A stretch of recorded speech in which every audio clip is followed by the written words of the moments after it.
છે.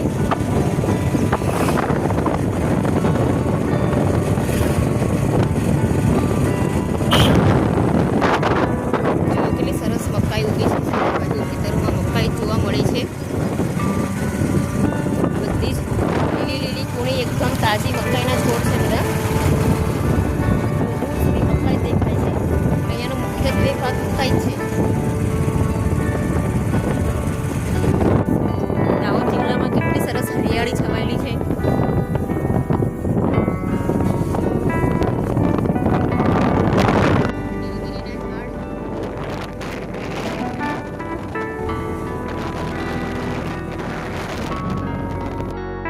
જો મારી શાળાની નજીકમાં પણ મકાઈના ખેતર છે.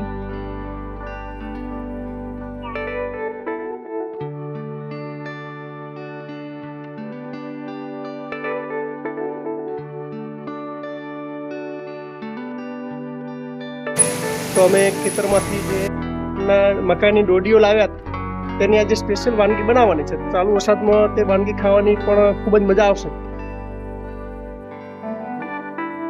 તો ખેતરમાંથી સરસ મકાઈની ડોડીઓ અમે લાવ્યા છીએ. તો એની આજે સ્પેશિયલ વાનગી જે મહીસાગર જિલ્લો અને દાહોદ જિલ્લાની સ્પેશિયલ વાનગી કહેવાય છે એ અમે બનાવી છે. અમારા વિડીયોને લાઈક કરો, શેર કરો અને સબસ્ક્રાઈબ કરો. પણ આવી ગયા છે તો આ લીલી અને દેશી મકાઈ તો સરસ દાણા આપ જોઈ સરસ મજાની મકાઈઓ આપણે સોલી અને ત્યાં કરી લીધી છે.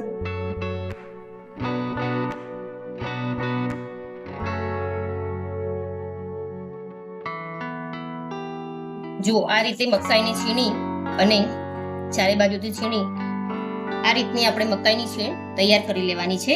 અને જો મકાઈની છીણ થોડી મોટી લાગે તો મિક્સરમાં થોડી ક્રશ કરી લેવી.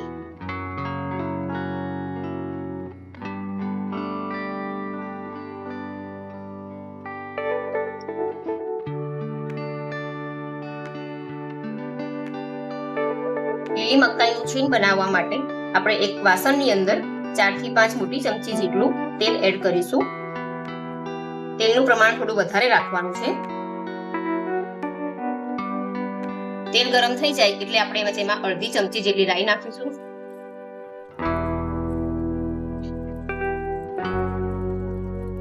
રાઈ ફૂટી જાય એટલે આપણે તેમાં અડધી ચમચી જેટલું જીરું નાખીશું. 1 ચમચી જેટલી હિંગ નાખીશું.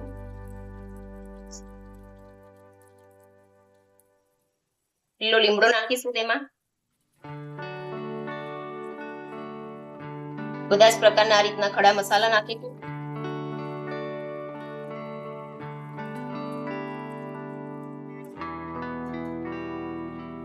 એની છીણ એડ કરી દઈશું.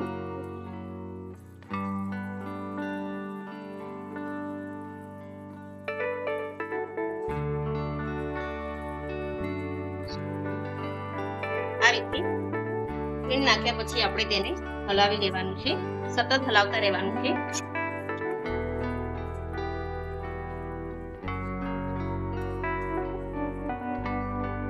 છીણને આપણે આ રીતે 10 થી 15 મિનિટ સુધી ધીમા ગેસની આંચ ઉપર શેકી લેવાનું છે. આ રીતનું સરસ એકદમ તેલ છૂટું પડવા લાગે અને દાણેદાર જેવું સ્ટ્રક્ચર આવે ત્યાં સુધી આપણે તેને શેકવાનું છે. હવે આપણે તેમાં 1 ચમચી જેટલું લસણ નાખીશું.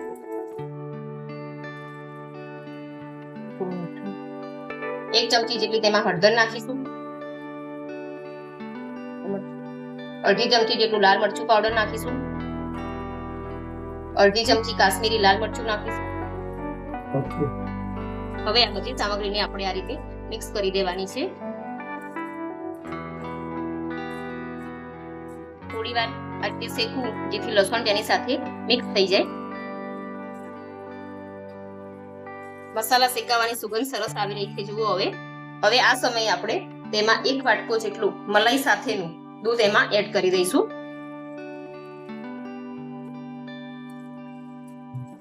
દૂધનું પ્રમાણ ઓછું લાગે તો થોડું અંદર ઉમેરવું.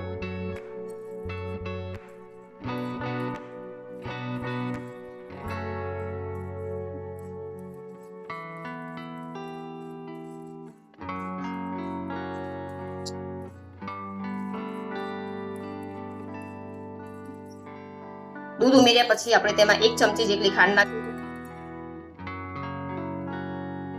1 ચમચી જેટલું આપણે તેમાં મીઠું નાખીશું.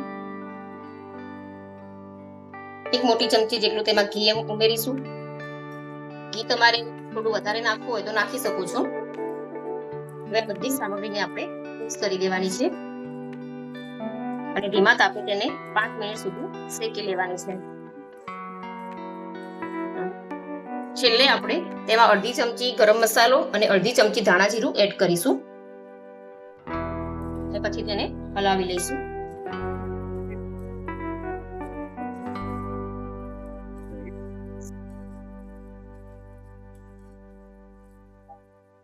જુઓ, હવે આપણું આ દાહોદ અને મહીસાગર જિલ્લાનું પ્રખ્યાત મકાઈનું છીણ બનીને તૈયાર થઈ ગયું છે.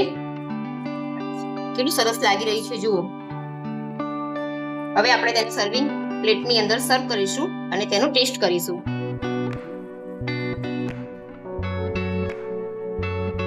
હવે આપણે તેને પ્લેટમાં સર્વ કરીશું.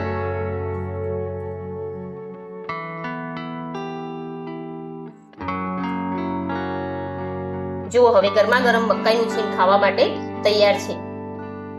આની ઉપર તમે સ્વાદ માટે થોડી ઝીણી સેવ નાખી શકો છો. ચલો હવે કવન અને તેના પપ્પા આ છીણનું ટેસ્ટ કરીને બતાવશે કે તે છીણ કેવી બની છે. તો આજે અત્યારે મેં દાહોદ જિલ્લાનું અને મહીસાગર જિલ્લાનું જે પ્રખ્યાત છીણ લીલી મકાઈ વખણાય છે તેનો ટેસ્ટ કરી છે.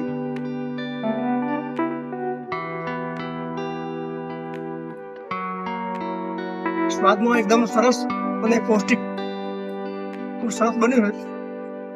તો અમારો આ રેસીપીનો વિડીયો તમને ગમ્યો હોય તો અમારા વિડીયોને લાઈક, શેર અને સબસ્ક્રાઇબ કરવા આપ સૌને નમ્ર વિનંતી.